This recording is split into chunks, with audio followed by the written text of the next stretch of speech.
Good morning. It's Wednesday, the 3rd of November. Our main story this morning, a 4-year-old girl who went missing from a remote Australian campsite nearly 3 weeks ago has been found alive and well following a huge search operation. Cleo Smith was discovered by police in a locked house and has now been reunited with her parents. A 36-year-old man is being questioned by police. Our Australia correspondent Shaima Khalil reports. Alive and well. The news Cleo Smith's parents have been waiting more than 2 weeks for. A police team broke their way into a locked house in Carnarvon at about 1 a.m. They found little Cleo in one of those rooms. One of the officers picked her up into his arms and asked her, "What's your name?" She said, "My name is Cleo." Cleo was reunited with her parents a short time later. This is the outcome we all hoped and prayed for. For now, welcome home, Cleo. The 4-year-old had vanished from her family's tent while camping on the Western Australian coast. It sparked one of the biggest police operations in the area, with extensive air, land and sea searches. Her disappearance gripped Australia, and a reward of $1 million was offered for information leading to her location. Cleo's mother, Ellie Smith, expressed her relief on social media, saying, "Our family is whole again." A man is in custody and being questioned by detectives. Australia's Prime Minister, Scott Morrison, who is currently in Scotland for the COP26 climate summit, said this was wonderful, relieving news. More details have yet to emerge about how little Cleo disappeared and how she was found. But for now, a family's nightmare is over and a country's prayers have been answered. Shaima Khalil, BBC News, Sydney. Well, let's speak to Shaima now. Morning to you, Shaima. One can only imagine the relief of Cleo's family. I know we just heard the written statement there. I suspect we'll hear more, but that must have been such a wonderful moment for them. Oh, I think, it is a wonderful moment, definitely, for this family who have been in a nightmare, in an ordeal for more than 2 weeks now. But I must tell you, Charlie, I have never seen so many happy policemen in my life. We've just heard from the Western Australian Police Commissioner with the team that were overseeing the rescue and the investigation operation. And he just said this was a wonderful, special day to be able to return little Chloe to the arms of her parents. He said she's alive, she's healthy, she's back with mom and dad. The police said the investigation will continue. They didn't give much detail about what happened with the rescue, what led up to the rescue, the state of the house they found her in. All we know that they confirmed she was abducted, taken from that tent, from her family's tent on that day on the coastline, and that a 36-year-old man is now in custody. As you say, huge relief for the Smith family after this. And Shaima, give us a sense of to what extent Australia was engaged in this search, because by all accounts it had become the story in Australia, a 4-year-old girl missing over really such a long period of time. Absolutely. And I think, if I look at my phone feed now on social media, it is Chloe's picture, Cleo's picture, that first picture of Cleo after she was rescued in a hospital bed, happy, smiling, waving at the camera.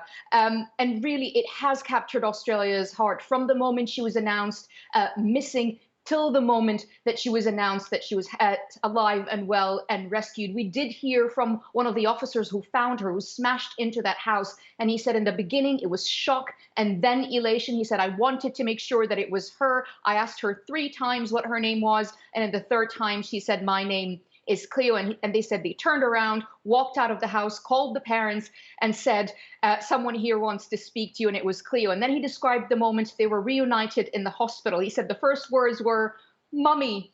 And there were hugs, there were kisses, he said, and a lot of tears. This is a huge moment of relief as this family's ordeal is over, the outcome that the family, the police, and the whole of the country has hoped for. Shaima, thank you very much. A plan to stop firms from investing in fossil fuels will be announced by the Chancellor at the COP26 climate summit later today. Rishi Sunak will promise to rewire the entire global financial system to cut carbon emissions. Here's our science and environment correspondent, Victoria Gill. Cautious optimism. That was how Boris Johnson summed up the mood as world leaders concluded their 2-day meeting at COP26. The negotiations, though, will continue here. There have already been a flurry of early deals on reversing deforestation, cutting methane emissions and cleaning up steel production. And financial incentives have been promised for new green technologies. I think we got a lot done.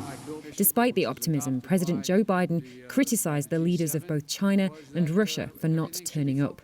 The fact that China, trying to assert, understandably, a new role in the world as a world leader, not showing up, come on. Today, it's set to be all about the money.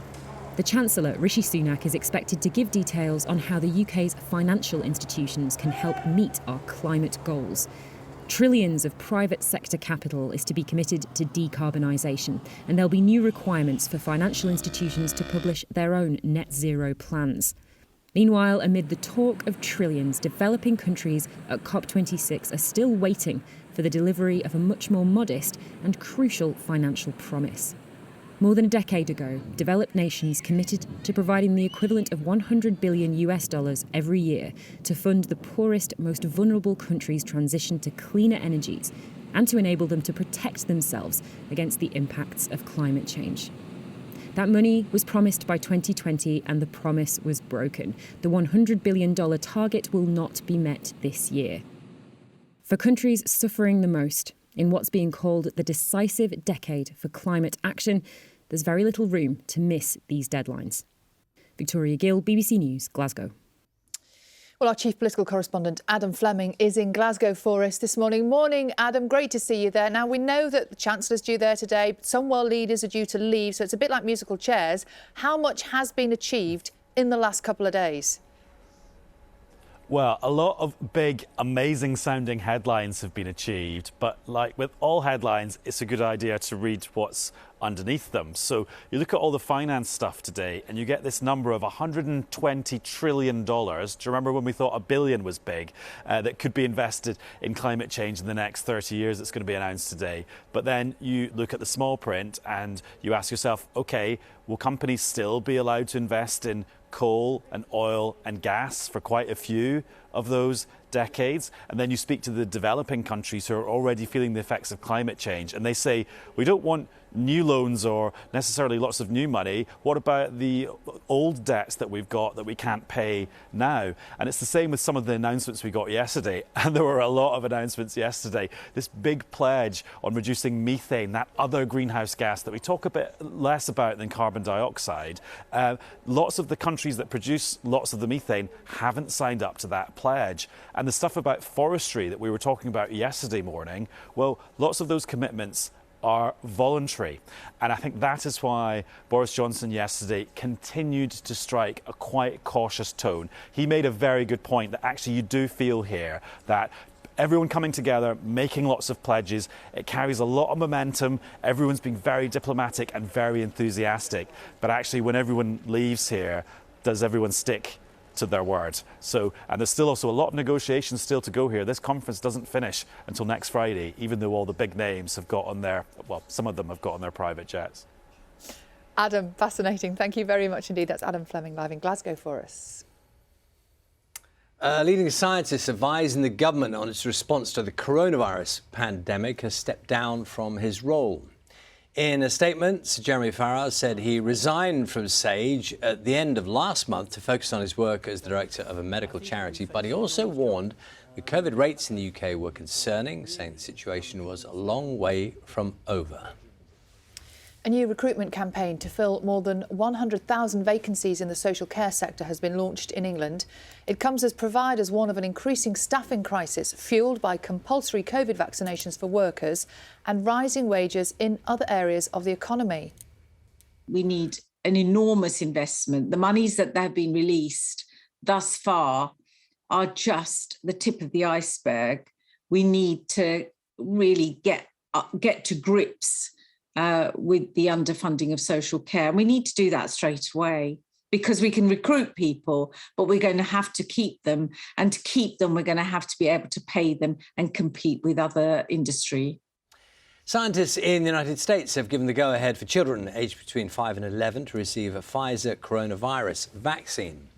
The decision means around 28 million more young people are eligible for a jab. US President Joe Biden has described the move as a turning point in the battle against COVID.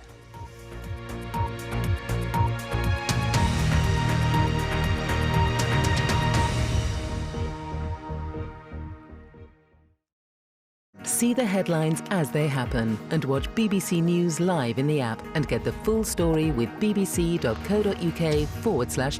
Follow the story for all the latest with BBC News.